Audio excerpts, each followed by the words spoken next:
Alright, now let's share the stream here real quick. Boom. Oh. Why would Twitter do such a thing? No, I'm not a robot. Right when I go live, Twitter kicks me out, huh? Alright. Continue to Twitter. Oh, and it deleted my tweet. Just when I go live, man. Alright. Give us a minute here.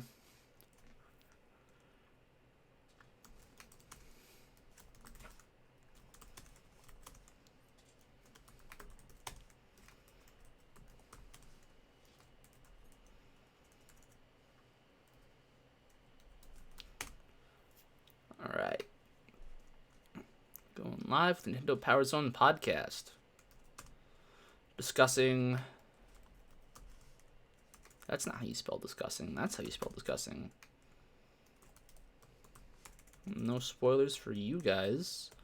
I don't want you guys knowing what I'm discussing just quite yet. Let me get the tweet out first.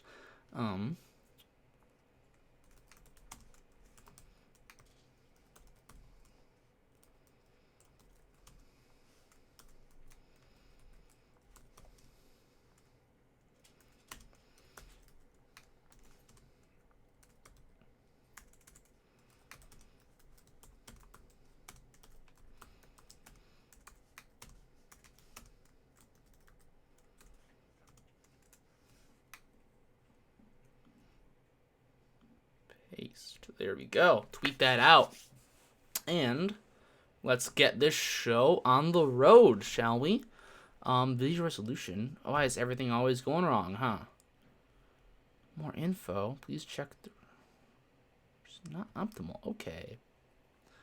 Well. Let me go back into OBS and fix that then, shall we?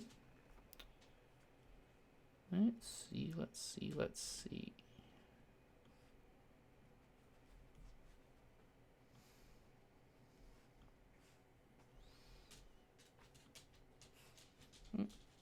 All right, now let's see if we're getting this show on the road then, shall we? Okay. So, hello and welcome to the Nintendo Power Zone. I am not your usual host, Nice1983. I am the King Blues. Unfortunately, Nice1983 was not able to make it today. He is feeling a bit ill, so wish him the best. Hopefully get him feeling better real soon. But today, we got an interesting show. It was a decently slow month in terms of news for Nintendo-related topics. However, we did see Gamescom, a couple interesting, things. A lot of news headlines were made about a tweet involving a Mario Odyssey lookalike render that was very tropical themed. There was some announcements at Gamescom. I already said Gamescom. There was Nintendo World Championships that went down on late August here, and we'll talk about that in the later half of the show. But then that's mostly what we're going to be talking about today. So if you guys are interested, stick around. We got a lot to talk about. A lot of the announcements. And if you're into Pokemon, we got a whole recap of World Championships later. But today we're going to be starting off with the Gamescom announcements. They kicked off with a Indie World Showcase, not labeled as Nindies, which I don't know why they sometimes call them Nindies and sometimes do Indie World. But either way, we got a Indies sort of run through. And then after that, we also got looks at Zelda, Pokemon, Luigi's Mansion, and Astral Chains afterwards. But let's go over all of the Indies that we saw. So they led off with Risk of Rain 2, which I think was one of the more exciting showcases. It's a great way to sort of start off not Nindies. I keep wanting to call it Nindies. Indie World Spotlight, because this is a great game. If you have not played Risk of Rain, you need to. It's so fun. It's like a multiplayer roguelike shooter. And it's just great co-op addicting, hey, get your friends over, waste an entire day just playing Risk of Rain. And it's really worth checking out if you are able to. It's going to release sometime in summer 2019, which is ending, so it should release soon, hopefully. We were then noted with Eastward, which looks like a sort of storytelling. I think it's an RPG of some kind. Looks like it. It's got a very interesting, kind of pretty art style. I like the art style of it. and dystopian sort of apocalyptic take on storytelling, I suppose. And then afterwards, we saw Freedom Finger, which looked zany and bizarre, but I was really interested in Freedom Finger personally. Freedom Finger is a sort of not bullet hell. It's a 2D side-scrolling bullet hell. Is what it is. On-rails shooter bullet hell. But you play as a middle finger, or the Freedom Finger, as they like to call it in the title. And you sort of grab the enemies, and you can use the enemies as weapons, which I think is a really cool idea, and I think that could be really fun. I'm not too big into this genre, but it looked like a lot of fun, so I'm probably gonna look it up once more information is told there. And after, it's got a good soundtrack too. Afterwards, we're gonna take a look at Roki. Roki was an interesting one. It looked very pretty. It's definitely got a nice visual aesthetic they're trying to go for here. It looks like it's some kind of heavily, narrative. One of those games is narratives kind of games. Maybe a bit of puzzle platforming here and there. But it's very pretty. Definitely keep your eye on that. And then we have one of the weirder ones, which looked also like one of my favorites out of the indie world presentation, Europa, which is a sort of gravity controlling puzzle platformer, and you can sort of I guess you use some creative freedom where you can sort of choose to tackle puzzles in different ways, customize your character, and maybe even customize the world. So it looks interesting. If you're into gravity games, definitely look that up. I'm very excited for I'm very into gravity games, so I'm gonna keep an eye on that at the very least. After that, we were treated with Dungeon Defenders. Awakened, rather, which is, I guess, a prequel to the first game, which is a time switch exclusive, it looks like, which is interesting. But it's definitely cool. I have not played a Dungeons Defenders game, but I know they are fan favorites. From what I can tell, they're sort of like a first-person tower defense RPG. And they're usually, it's a group online multiplayer game. So you and, 4 friends, you get your wizard, your knight, and you're going to be defending the tower in a tower defense-like game. And it looks really interesting. I've just never played one personally. And then moving down the line here, we have Skellboy, which looked interesting because you can swap the body parts of Skellboy, because he's a skeleton. He can just remove his bony arm, and get a sword arm or something. I don't say a Paper Mario art style or even Octopath Traveler art style, but it's this sort of 3D, 2D, HD, pixel, flat character, 3D sprites design going on to it. And it looks pretty. I'm not entirely sure. I think the combat doesn't look the greatest. From what I can tell, it's got like a very long, one swing that you would do. And I don't necessarily like that personally. But it does look like a cool game nonetheless. Going down, we have Earth Knight, which looked bizarre, but also super fun, super cool, super rad. Which sees you sort of, I guess it's a runner platformer, where you run on dragons through the sky. Not much I really do know about this game. It looks really cool. It's got very pretty sort of illustrated artwork. And the gameplay itself looks fun. We're just sort of running from dragon to dragon, across aliens and a whole bunch of other bizarre stuff. Then we see Blasphemous, 2D sort of sword swiper action platformer.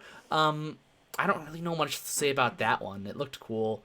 And then we had Cat's Quest 2. I'm not familiar enough with Cat Quest 1. But from what I can tell, I think it's supposed to be kind of a Zelda-esque game. So if you're into that, there's a sequel. Spiritfarer looked really interesting. It had a sort of very melancholy tone, and I really liked the aesthetic. When you saw, I guess, the deer spirit turn into the ring on the bridge was really sad. I almost teared up at that one. Trine 4 was a big one that I know a lot of people were into. Trine is a very pretty series. And they're very, very good multiplayer puzzle platformers. And they're a whole lot of fun. If you've not played Trine before, it's definitely worth picking up one of the previous installments, grabbing a couple friends, and playing through them. They're a lot of fun. The next one we're going to talk about is Creature in the Well, which is most excited one they talked about here on the Indie World Spotlight Showcase, whatever it is, called Creature in the Well. It's a pin brawler, a top-down pinball dungeon crawler action combat game, which uses mechanics of pinball in a action dungeon crawler game. And it looks like it works really, really, really well, and I'm super excited for it. It just looks really great. It looks like the best indie game of the whole bunch, so that's my hot take on it, at least. After that, we got One Finger Death Punch 2. Don't really know about this one either. It's a game. If you're into it, there's a sequel. We got Best Friend Forever, which looks like a dog owner and cat owner like dating simulation. So if you're into those, there's that. We have Fogs, which is a cat dog worm noodle game. One of those funny physics games. By the looks of it, maybe think Human Fall Flat and stuff like that. However, then we have What the Golf, which sort of falls in the same category of just quirky physics and floppy people. But instead, you have a golf game where the premise is not just doing stupid stuff, it's doing stupid golf stuff. After that, I believe we're shown Sparklight, which I don't really know what that is. Munchkin Quaked Quest looked really interesting as well. I'm not familiar too much with the Munchkin card games, but it's a series of card games to my knowledge.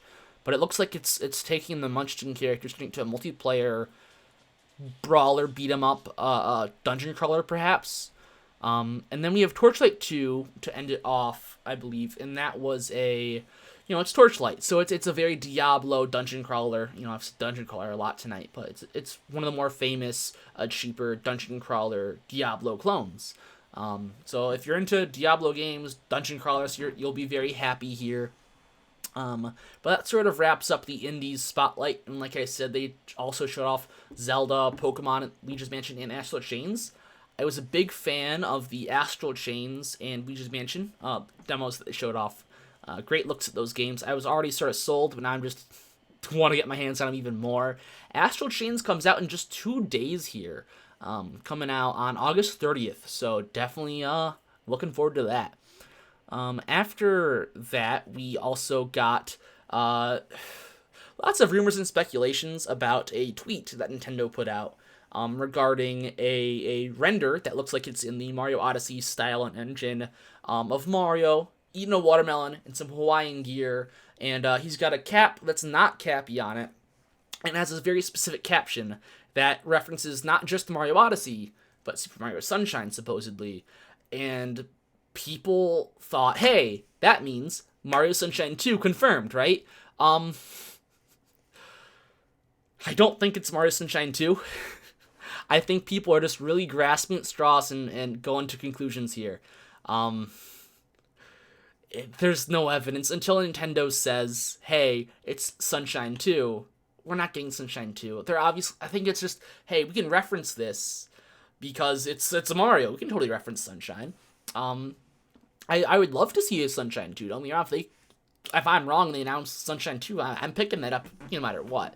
I think it'd also be very fitting to see Sunshine 2 because we have more Luigi's Mansion games. Sort of a complementary game to Luigi's Mansion 3, Mario Sunshine, right? It makes sense to me, at least. And while I don't think we are necessarily getting Sunshine 2, or at least that this tweet means Sunshine 2, I do think that we should expect the new Super Mario 3D platformer game sometime soon. I would imagine they're reusing the Odyssey engine, and maybe it's Odyssey 2, maybe it's Sunshine 2, maybe it's something completely different. But I imagine it's still run on the Odyssey engine. And that, to me, just makes the most sense. We're getting, Breath of the Wild 2, whatever that's going to be, running on the same engine, and it makes sense, keep up the pace with the Mario, with the Zelda, so make a Odyssey 2, whatever it's going to be. Reuse the assets and just crank it out, make it good, crank it out, right? So Yeah, I'm definitely looking forward to whatever Nintendo has in store. A lot of people were, to back up the theory. Back in the Gamescom stream, they had a picture or not, like a little figure of Mario behind a watermelon and a pineapple, which totally meant we're getting Sunshine 2, except it doesn't. People are really just grasping at a whole lot of straws. I'm sorry to say it. But I'd like to be proven wrong. Prove me wrong, Nintendo. Give us Sunshine 2. Whatever. But I'd give my hot take on that, since that was a major news headline of people saying, hey, did Nintendo just confirm Mario Odyssey 2? No, they did. Or Mario Odyssey. Sunshine 2. No, they didn't. It's just a little, hey, have a nice summer kind of tweet. Don't look too much into it, guys. Beyond that, we also saw the Mario Kart Tour trailer, which is the long since announced Mario Kart phone game. It looks pretty fun. It's a phone game, Mario Kart, but it looks like it kind of rivals. It rivals Mario Kart Deluxe, honestly, in terms of graphics, in terms of what I know of the gameplay. It seems to work really nice. It looks very pretty. We saw a couple tracks. We see what looks to be SNES Rainbow Road. We see a track that seems real world inspired. A lot of landmarks. We see Arc de Triomphe and the Eiffel Tower, among other landmarks. So that's very real world inspired. Probably going off of the tour and the mobile game sort of gimmick there, but also maybe even a bit of Mario Odyssey. Hey, New Donk City, let's have New France City. I don't know, but they could do it. They could surprise me. They could just have the next Mario Odyssey 2, which they've clearly just announced because of a tweet. As instead of New Donk City, it's New Paris, New France, whatever. And then it's also in the new Mario Kart Tour game, so pick that up. But beyond that, we see a lot of cool costumes. We see an Odyssey-inspired Mario costume. We see a Peachette costume, which they are giving Peachette more appearances, which is concerning. Diddy Kong makes a return. To my knowledge, we did not see Queen Bee from Galaxy or Wiggler, and I'm really upset. If they allow more characters to be added down the line, Queen Bee from Galaxy and Wiggler, please, Nintendo, get on this. I need to race as Queen Bee from Galaxy. I'm glad Diddy Kong's back, but Queen Bee from Galaxy over Diddy Kong, please, come on, common sense here. And then after that, we got a couple of game announcements for the Switch just fairly recently, within this week, with Mega Man Zero Collection, which looks great. If you have not played these games on either the Game Boy Advance or the Nintendo DS, pick them up either on the Switch or pick up the old games. They're great. If you are a fan of those games and haven't already picked up the Gunvolt series of games, what are you waiting for? Gunvolt's great. It's just basically Mega Man Zero. But to see that, it's a big triumph from fans. I got a lot of my friends just tweeted me, screaming, with the link to this, and yeah, it's exciting, I know, but use your words. Screaming doesn't... I know you're excited, but I guess that's the point. I don't know. But it's a big, very exciting game announcement for a lot of fans of the series, as well as Lion King and Aladdin remastered, the old retro 2D games, and those were some of the best movie licensed games ever. And I think those are the two games where I believe Disney actually cared about making a game. Disney's had a very iffy relationship with video games, and those were two of the games where they actually cared, which is why they turned out pretty great. So it's good to see those return. Now I believe that does it for most of the bigger news. So we're gonna stop with the last sort of segment, and we're gonna take a 5-minute break. And the last segment we got here is just what am I playing? So normally this would be the what are we playing segment, but it's just me today. Nice 193 and Jaden were unable to make it, unfortunately, as I said before previously. However, we do have me, and I've been playing a whole lot of Dragon Quest Builders 2 recently. I got it for my birthday. I turned 21 on the 12th of August here. And I was given Dragon Quest Builders 2. I really liked the first one a lot, and I'm having way more fun than I ever did with most games in Dragon Quest Builders 2. It has consumed my life, and I have stopped only enough so I could play the Dragon Quest 11S Echoes of an Elusive Age Definitive Edition demo for the Nintendo Switch, which is also fantastic and great. So I've been playing a whole lot of Dragon Quest. If you haven't already picked up either of the demos for those two games, and you're into either like a Minecraft style game or RPGs, and you haven't played these before, what are you waiting for? They're free demos. Pick them up. The Dragon Quest 11S Echoes of an Elusive Age Definitive Edition demo is free. It's 10 hours long, and it's got a whole lot of great features. It's the Definitive Edition from the PS4 edition, and it's free 10-hour demo, and your save data carries over. Just get it. Try it. If you don't like it, big whoop, it was free, right? But definitely pick them up. Even if you're not a fan, maybe just try them out, because they're the better demos on the eShop, honestly. But so that's what I've been playing recently. We're going to take a break in the editing. I'm going to keep going right here, right now. But we're going to be talking about the Nintendo. Oh my gosh, I'm losing my mind. I'm going a mile a minute here. I'm sorry, guys. We're going to be talking about the Pokemon World Championships, which were held in DC earlier this month. And we're going to be going over sort of each category, and the winners, the runner-ups, and what they played, and a little bit of my thoughts on what they were doing for most of the categories. So to kick it off, we're going to get with the trading card game. So there were 3 divisions of the trading card game that were played. This is the rotation happened immediately following Pokemon TCG Championships. So as of then, we've gotten the rotation, and now cards up from, I don't want to say Ultra Prism. I think Ultra Prism's out now. I should look at the rotation first. But if you were playing playing a deck that might have been out of rotation now, try and update that, if you'd like to keep being legal with it. But the new rotation is making way for the Sword and Shield upcoming base sets and future expansions with that. So this is the Unified Minds and what's the other one that sort of promo one dropped with the Onyx and the Starmie? Oh gosh, I gotta look this up real quick. I didn't fact check this, man. TCG Sets. I don't know what to Google here. Pokemon TCG Sets. We have Hidden Fates. That's the one.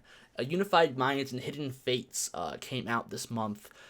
Both of those are the last sets in expansion. I say both of them, even though Hidden Fates would be their true last one. Hidden Fates is kind of a weirder, not an expansion per se, sort of a promo mini expansion, if anything, I'd say. But so update your decks if you haven't already. Look forward to the new expansions that'll be in rotation for Sword and Shield. But getting into it, we have the Junior Division Champion, Haruki Miyamoto. He hails from Japan, and he played a Pikachu Zekrom deck. Pikachu Zekrom is a Tag Team GX, one of the most powerful ones in, right next to Pikachu next to Charizard and Reshiram, and the newly printed Mewtwo and Mew GX from Unified Minds. Pikachu Zekrom, very powerful electric deck, hits really hard, has a heck of a lot of HP, as you see with a lot of these Tag Team GXs, especially for basics. He went up against the runner-up, Isaac Tracera. I hope I said that right. He hailed from the US. He played Reshazard, the other deck I was telling you about, the other tag team. But his deck was fueled by Green's Exploration, which is a really good supporter card that we see, especially now that rotation has happened. Green is one of the primary deck engines that people are running in order to, in the absence of a lot of cards. So then we move up to the Senior Division. We have Kea Littner. She hails from Germany. I don't speak German, so I'm sorry that I botched her name most likely. But she also played Reshazard, or Reshiram Charizard GX. However, hers was not driven by a green engine, but she was fueled by a Jirachi engine.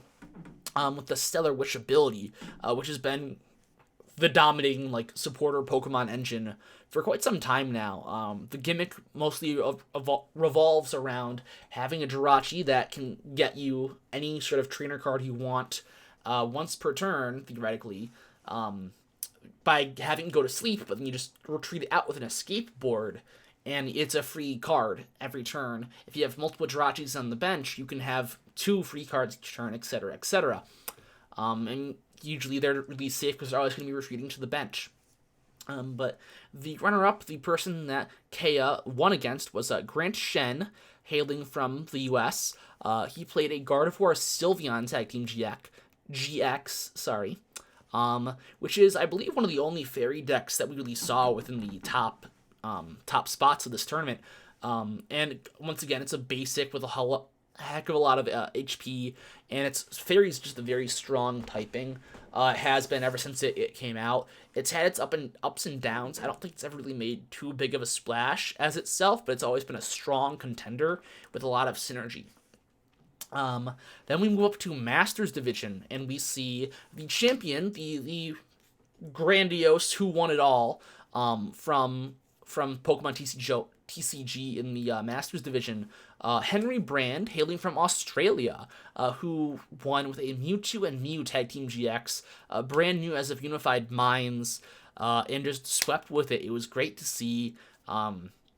It's always kind of risky bringing in, a brand new card from a brand new set to Worlds, because is this card good? It's so new, no one knows yet, but clearly this deck is a powerhouse, as shown by Henry Brand. So great stuff from him. He went up against Shitaro Ito from Japan, who played the only non-GX tag team deck, still a GX deck, but he played a Ultra Beast deck called Blacephalon and Naganadel. Blacephalon's probably the only really still good Ultra Beast that there is. He's also probably the only good Fire-type Pokemon as of until Unified Minds. I believe that I'm currently running a Chandelure deck post-rotation. That's a lot of fun, but it is very budget. It's not probably going to win tournaments as it is now. But Blacephalon is definitely one of the stronger Fire-type Pokemon, and one of the only ones that's really deck-worthy besides Reshizard right now. So to see him in the runner-up spot instead of, say, a Reshizard deck taking a 3rd spot in the top spots here would be is a nice change of pace to not see even a tag team there. And then that is the last of all of the TCG stuff here. Hang on. Someone's in the chat. Hang on. Pokemon Masters drops tomorrow. Yes, it does. I'm really excited for that. You want special weapons? Double dash. Oh yeah, double dash for Mario Kart looks very, very good. I would like to see I can't comprehend these comments. I'm sorry.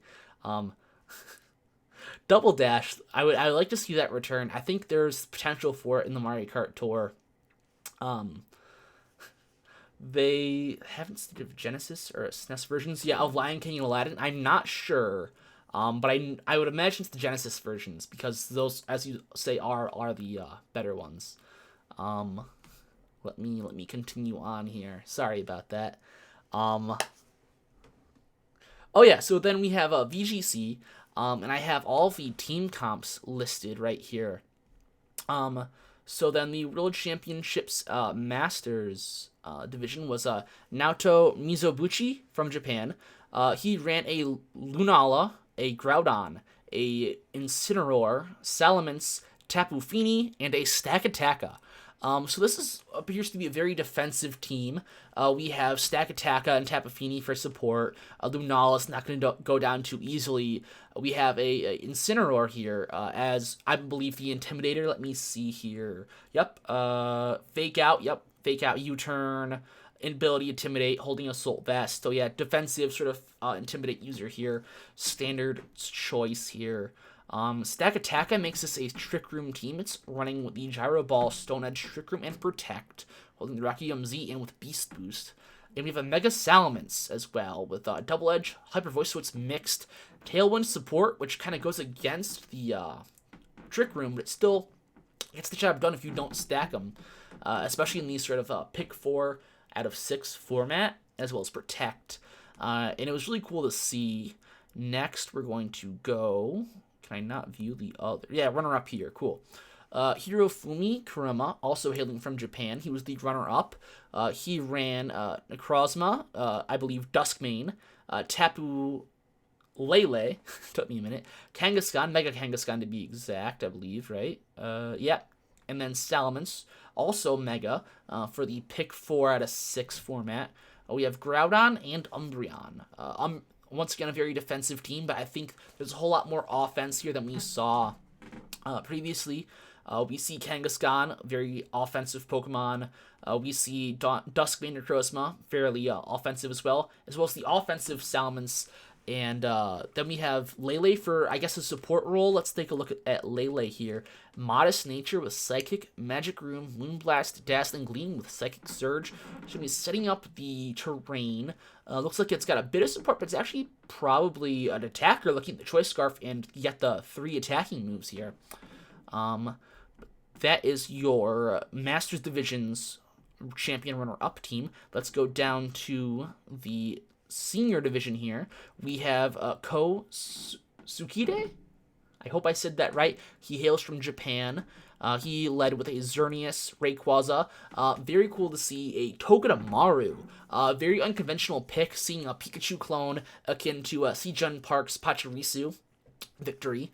Tapu Fini, Incineroar, and Amoonguss. Amoonguss and Incineroar, very common, I'd say, supports in VGC. We already talked about the Incineroar support with the Intimidate, but if we go down to Amoonguss here, we have Clear Smog to remove the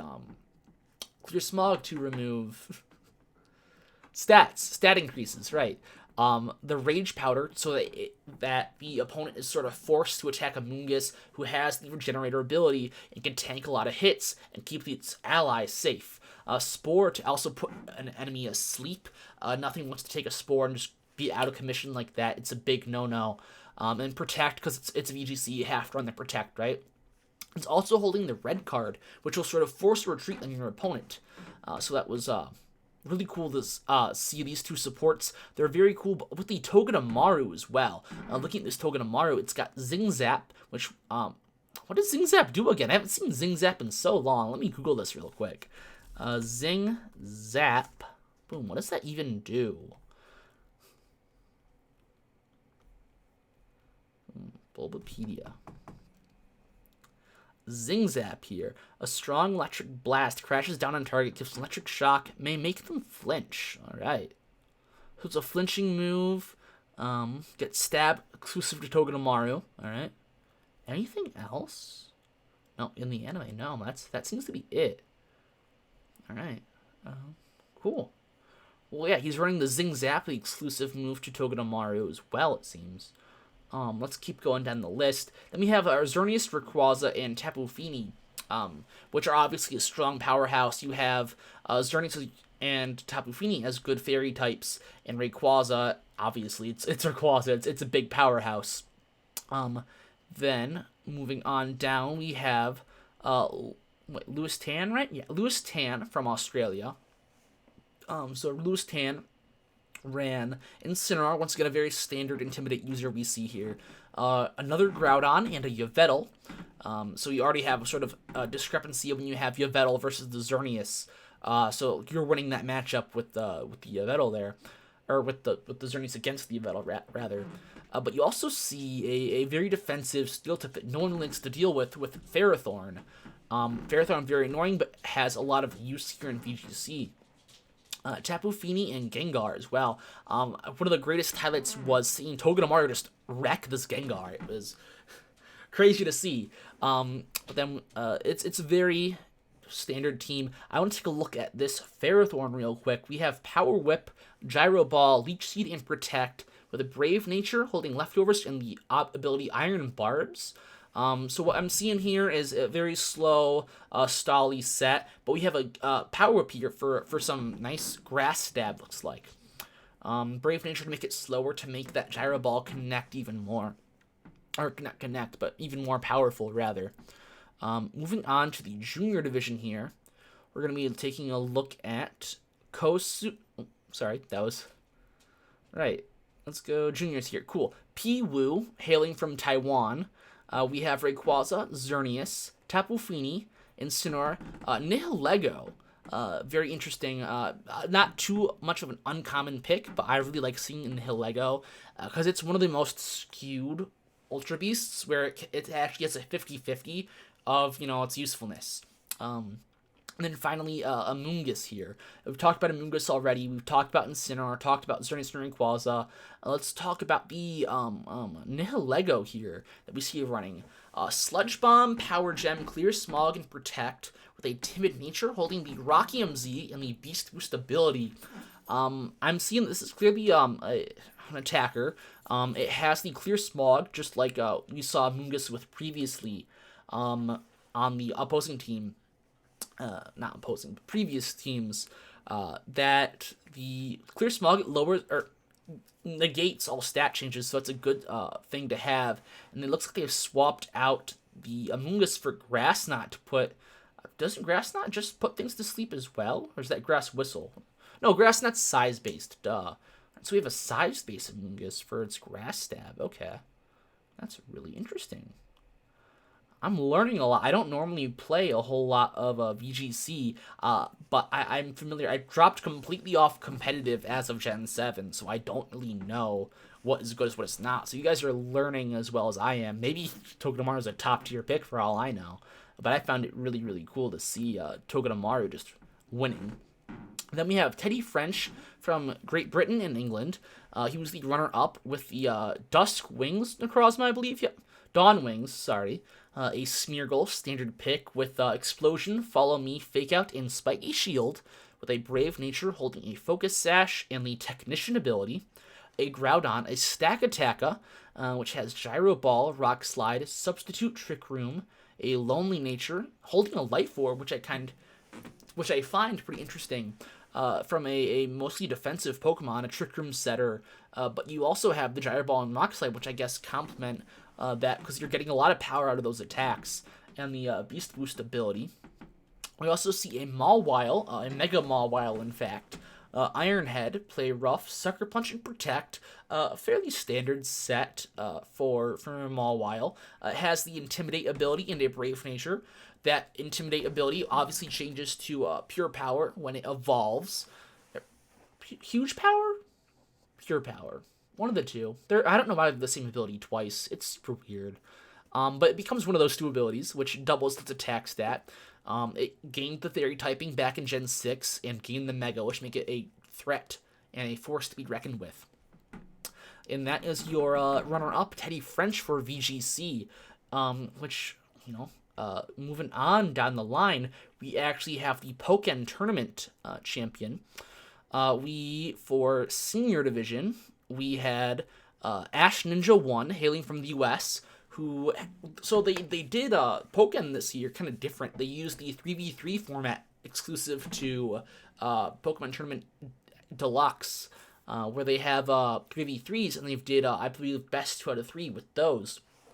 So, Ash Ninja 1, our Senior Division champion, led with Shadow Mewtwo, and had Aegislash and Mewtwo with the EV Frogadier supports.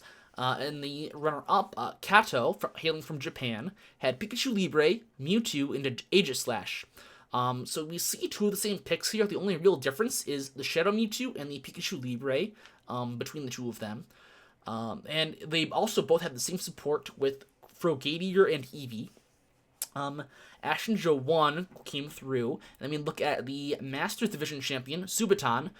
He had Chandelure, Pikachu Libre, and Breaksen.